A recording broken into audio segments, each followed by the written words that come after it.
Yeah, Alberto got scared when I said that, so he ran away. But very good. We're going to start in 1 minute.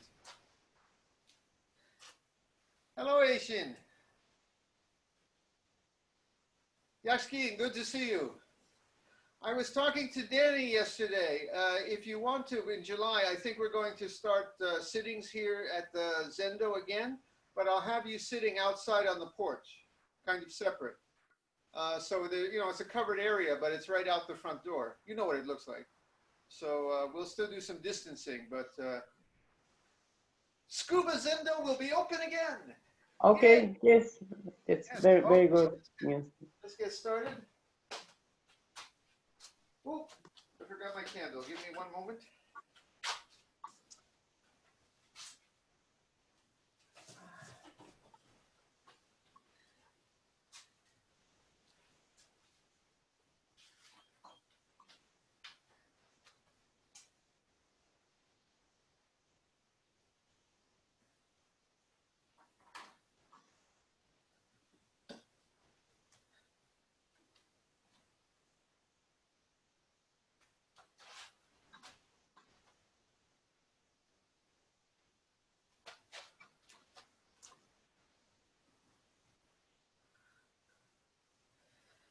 Hello, everyone.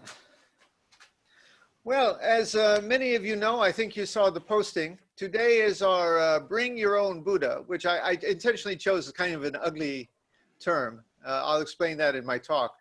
But to bring your own Buddha that's not obviously Buddha and place it on your altar or by your altar. The reason I do this is very simple. I'm going to give a little talk about it later, of course, but it's the same reason I was wearing kind of regular clothes last week. It's to remind you that the sacred, the beautiful in a Buddha's eye, the Buddha is not always the obvious beautiful thing that we think. And some people said, if I choose something really ugly, like a bottle of bleach, do I have to keep it on my altar forever? And I'll explain later. No, you don't have to keep it. It's just kind of for today, for a special reminder. So here's mine. Oops, I'm going to try not to cut myself and get a tetanus shot here. This is a lovely piece of aluminum roofing from the pig house that was in our back field for about 60 years. And the last year, there was a big typhoon, and between that and the termites, that was the end of the pig house. So my kids and I were out there, my wife, and we were trying to straighten it up a little so it doesn't blow around the neighborhood next typhoon season. And we had all this aluminum roofing, must be 50, 60 years old, I'm not sure. And also we have to think, all the pigs that were there decades ago, there haven't been pigs there for years and years, my neighbors tell me, but sometimes they were raising pigs here, and we also felt their presence. There was a lot of life and death in that place. But this is going to be our Buddha today. Why? It's hard to see. It's ugly. This world is not always beautiful. This world sometimes is life and death. But we bow because a wise eye can see through all that. Now, I'll explain more later, but I've asked everyone to find something that's not obviously Buddha. Kyonin, show them what you got. Yes, of course. There we've got our Japanese made in Japan Buddha right there. And some other folks I know have various things. So I'm going to now place this very sacred object on our altar. Our altar is many beautiful things. This is beautiful too, but you have to look very hard to see. Very hard, but it's there.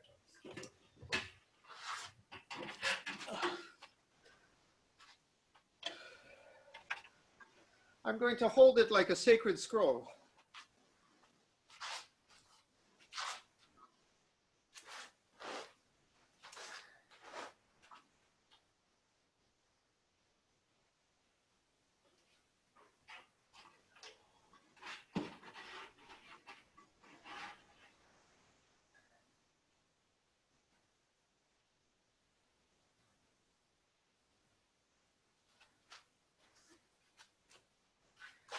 I was going to bring some wood from the pig house too, but I think it's got the termites. And how to say, the termites are Buddha too, and very sacred. But I'd rather keep those Buddhas outside in my wooden building here. So, but those you understand. Everything's Buddha, but some Buddhas we try to keep a little bit at a distance sometimes. All right, if you've been here before, you know what to do. And if it's your first time, just follow along. Let's go.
I'll put the incense down here.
The heart of the perfection of great wisdom, Sutra.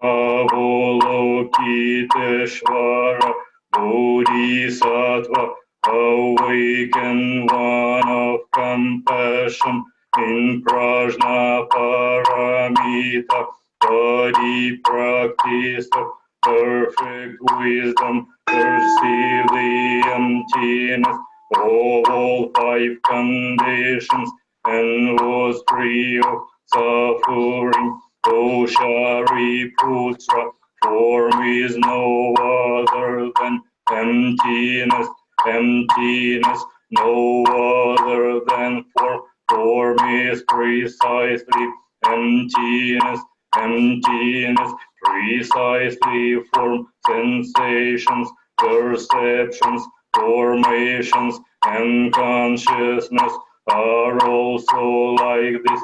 O Shariputra, all things are expressions of emptiness, not born, not destroyed, not stained, not pure, neither waxing nor waning. Thus emptiness is not form, not sensation, nor perception, not formation, nor consciousness, no eye, ear, no tongue, body, mind, no sight, sound, smell, taste, touch, nor object of mind, no realm of sight, no realm of consciousness, no ignorance, no end to ignorance, no old age and death, no cessation of old age and death, no suffering, nor cause or end to suffering, no path, no wisdom,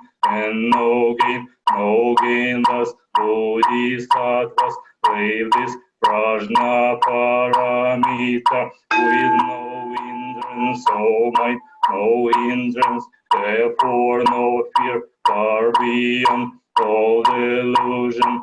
Nirvana is already here, all past, present, and future Buddhas wave this prajna paramita and realize supreme and complete enlightenment. Therefore know that prajna paramita is the sacred mantra, the luminous mantra, the supreme mantra, the incomparable mantra, by which all suffering is clear. This is no other than truth. Therefore set for the prajna paramita mantra, set for this mantra and proclaim Gati Gati Paragati Parasamgati Bodhisvaham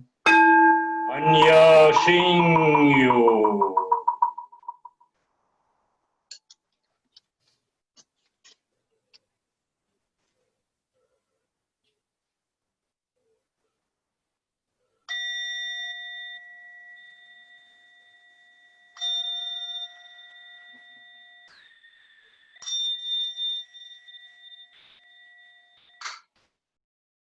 Buddha nature pervades the whole universe, reality existing right here now. In reciting the heart of the perfection of Great Wisdom Sutra, we dedicate our sincere efforts to Shakyamuni Buddha, honored one, the historical Buddha and teacher, and to those ancestral teachers, Heihei Dogen, honored one, Soji Keizan, honored one, all successive honored ones up until Zuigaku Rempo, honored one, and Buddha Wafu, honored one, and to all other honored ones throughout history, male and female honored ones, whose names have been forgotten or left unsaid. We also dedicate these efforts to the three treasures, Buddha, Dharma, Sangha, to all awakened ones and teachers in all places and times. We especially seek tranquility and well-being for all creatures now suffering or ill in health. May they be serene through all their ills. May their lives be at peace and wisdom pervade the darkness of ignorance. We dedicate our hopes and aspirations to all victims of war and violence and natural events, to the injured and to all families touched by these tragedies, to the healing of hatred in all countries and among all peoples, to the wisdom and compassion of our world leaders, to the peace of the world and harmony of all beings. Thus let the harmful effects of wars, thoughts, and actions be dispelled, and compassion bloom in perpetual spring. May we all realize and live the enlightened way together. All Buddhas throughout space and time. All Bodhisattvas, Mahasattvas, Maha Prajna Paramita.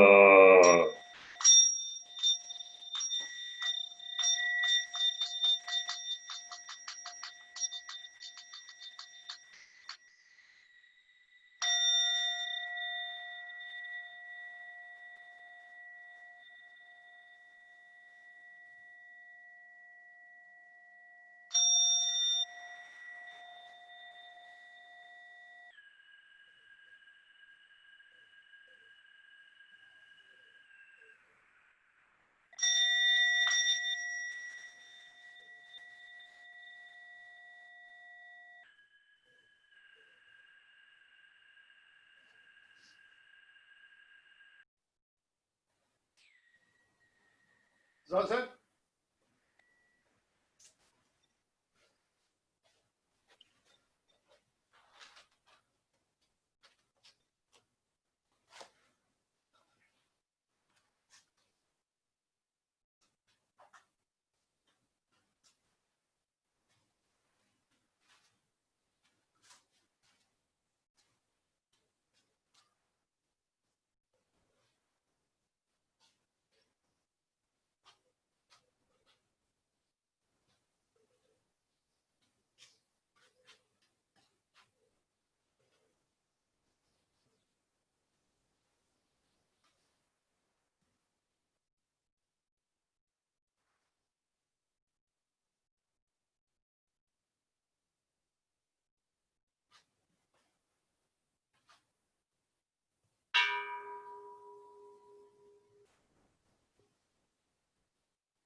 Can't hit.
will now have Zazen and a little talk.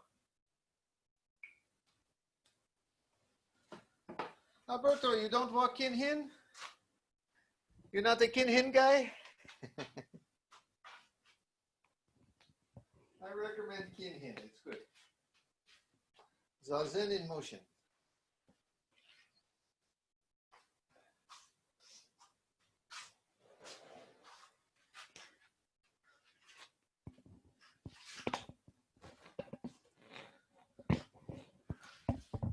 Can everybody hear okay?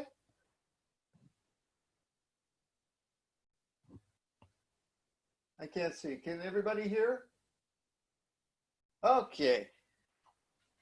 I needed 2 thumbs today.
Today I brought an ugly, old, useless object, something we might call trash. And I put it on our altar and said, "This is Buddha." And I encouraged other people to take anything. You could take nothing, you could leave an empty space, but anything, and put it on the altar and bow and light incense. This is Buddha. It need not be a beautiful thing. It can be something ugly, even something difficult to look at. And I said, "This is Buddha." Why?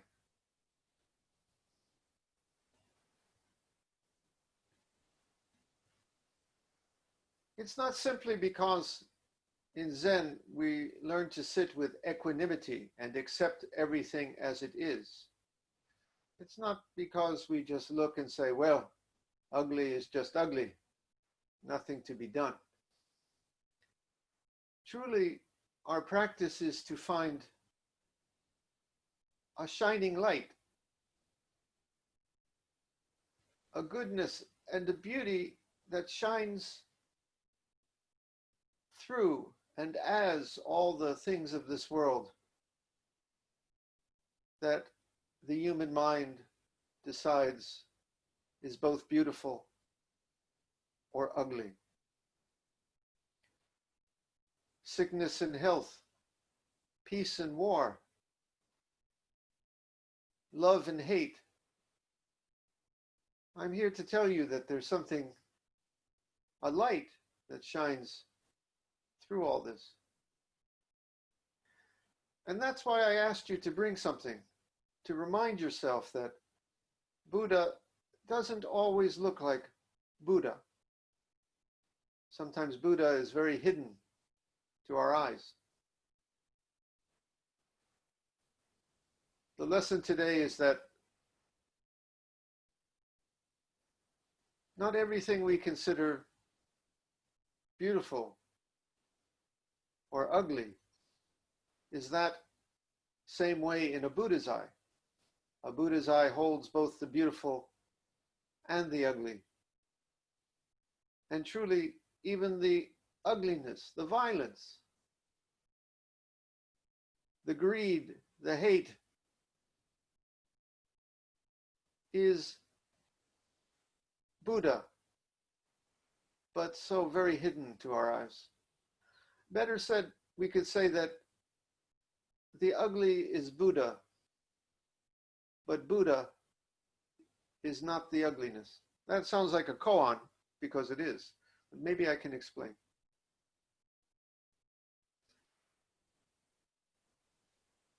The Buddha one time rescued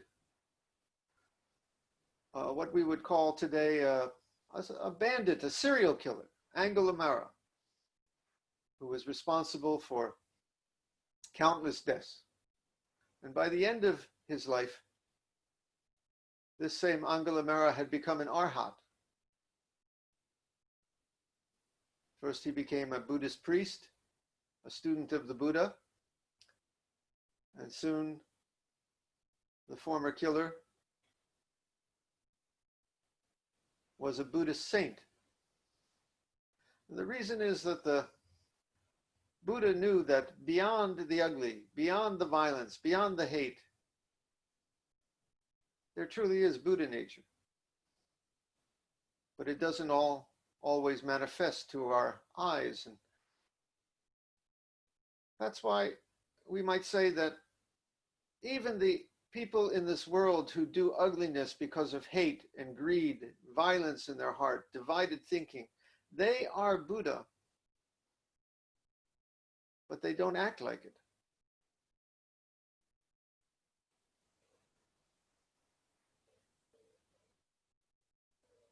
Our job is to recognize not only the beautiful things, but also the ugly things as the shining light that is Buddha.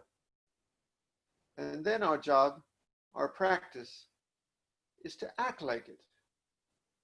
Act like we are Buddha too. Buddha is, yes, within the hate, the greed. Buddha is manifesting as all things. But yet, said Master Dogen, that does not mean we act with greed and anger and division and violence.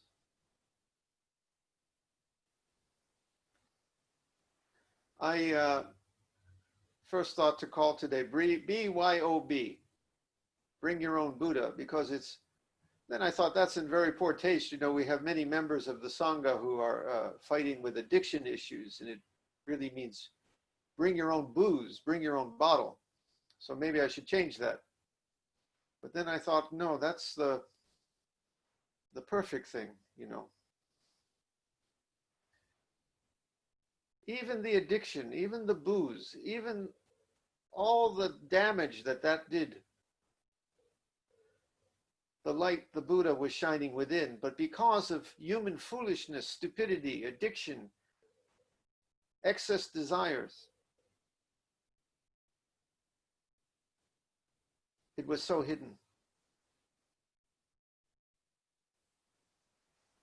So we should bow to the addiction and say deep inside, there is Buddha. And to the addict, the person these days who's acting poorly because of their addiction, we should bow and say they are Buddha. But yet, our job is to turn away from that and act as a Buddha would act in this world, free of desire, free of anger, you see. So sometimes on the altar in years past, I've put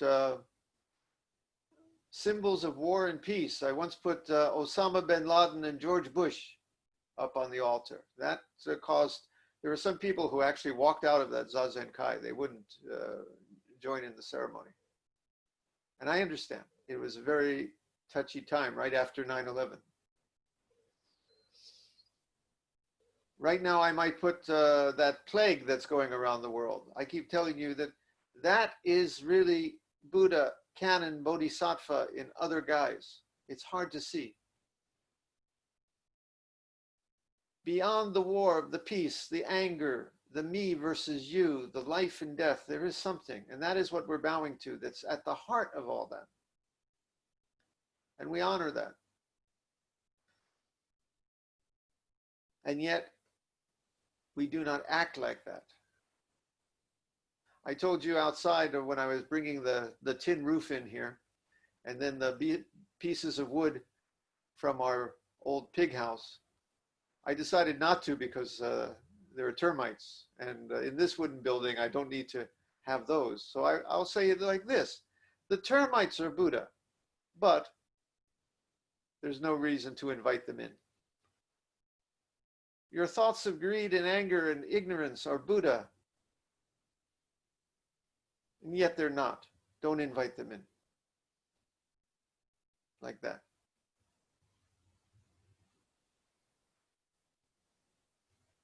I would say that evil in this world is of two kinds. There's nature's evil and human evil. I've been really thinking about this. I can't think of a third kind. But what do I mean? Well, what we say is nature's evil would be, for example, I went to Pompeii and I saw the people living under the volcano. And they may have thought that the eruption was evil to them. We had the tsunami here in Japan that killed so many people. We have the plague that's going around the world right now, killing so many people. And we, from our human perspective, we judge it as evil. And it is. We don't like it. It's death. It takes away the ones we love. It destroys our hopes, our friends, our world. But nature is just nature, you know. It's the human mind that judges. But then there's human evil. The crimes, the violence that people do to each other. The Buddha counsels us to turn from that. We bow to that and we recognize at the heart of that there is Buddha, but yet we turn away from that. And even the natural harms. The Buddha would have said, well, we bow to the volcano, but don't live right next door. We bow to the termites, but don't bring them in. Like that. So part of our practice is to recognize that all of it is Buddha, but that does not mean we invite it in. Act that way. Okay?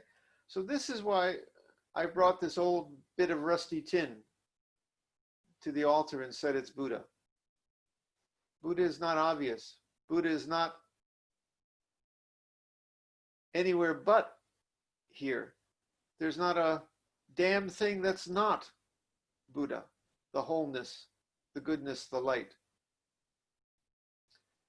And part of you needs to learn to see that, I think. It's especially at the times of difficulty and ugliness, the times of war, the times of man's inhumanity to man, that we need to see through it. Just not be that way. So someone asked, does this mean the ugly thing I brought, I need to keep on the altar all the time? And I'm going to say, no, you don't. But keep it in your hearts all the time. There's a reason that the Buddhist altar usually looks beautiful, with lovely statues, flowers, incense, and we don't put the trash bucket up there all the time. There's a reason. Beauty reminds us of beauty. Peace reminds us of peace. Master Dogen said, sit in a quiet room to quiet the heart. I also tell you, though, sometimes sit in the ugly places. Downtown of your city, where the traffic is noisy, next to the old trash heap, anywhere, the place you don't like, sometimes sit there to remember that Buddha is there too. But most of the times, it's okay. Use beauty to remember beauty.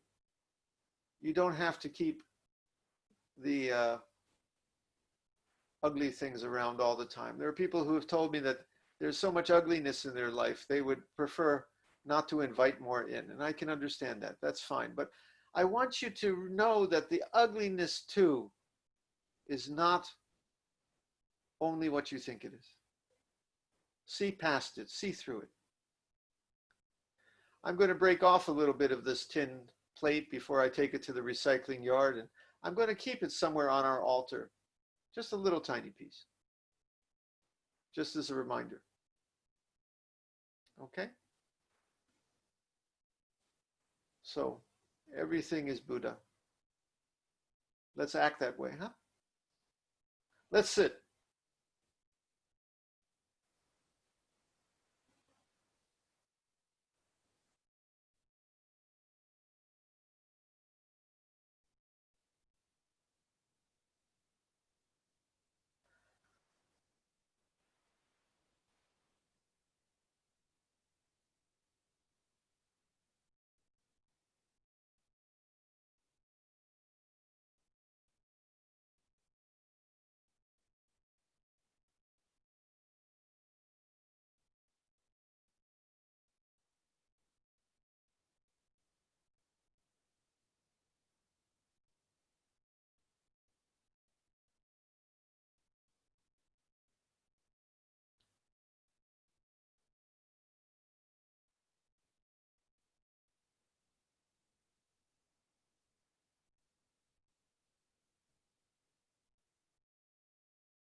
We will now recite the verse of atonement and the 4 vows.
All harmful acts, words, and thoughts ever committed by me since of old, on account of beginningless greed, anger, and ignorance, born of my body, mouth, and mind, now I atone for them all.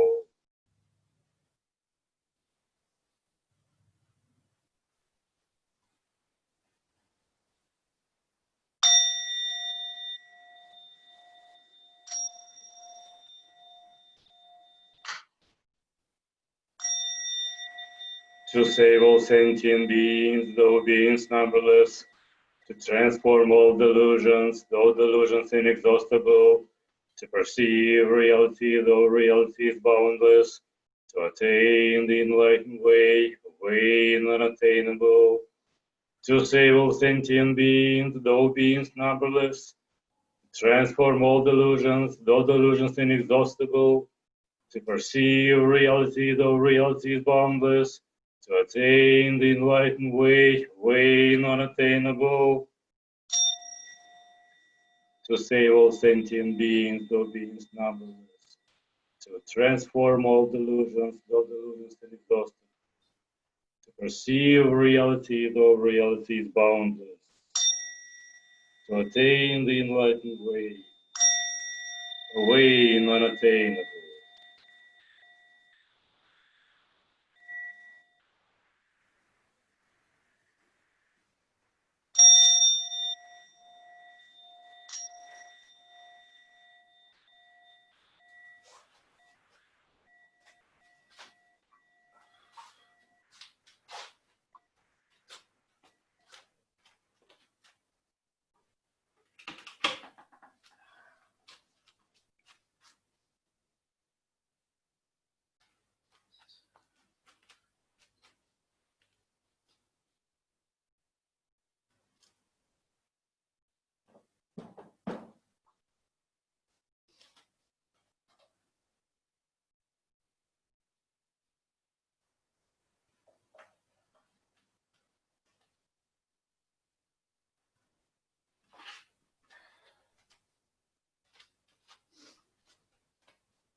All right. Well, a little bit of our Buddha here I took and will be kept somewhere on our altar. And then our Buddha is going for recycling, you know. Right? Buddha wants us to protect the environment too, right, Doshin? And much love to all of you. Remember that though at the heart of ugliness and the beauty, there is the beautiful Buddha. But please, everybody, do something this week to bring a little extra beauty into the world. Okay? So we're going to have tea right now. If anyone wants to join us, other folks got to go. See you guys later. Washington was lovely. All right. Thank All you. right. Now I move. I got very far to travel. I move over here, and it's tea time.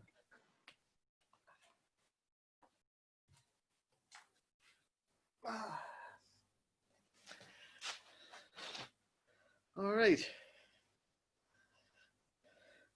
Well, it looks like most folks sticking around. Good.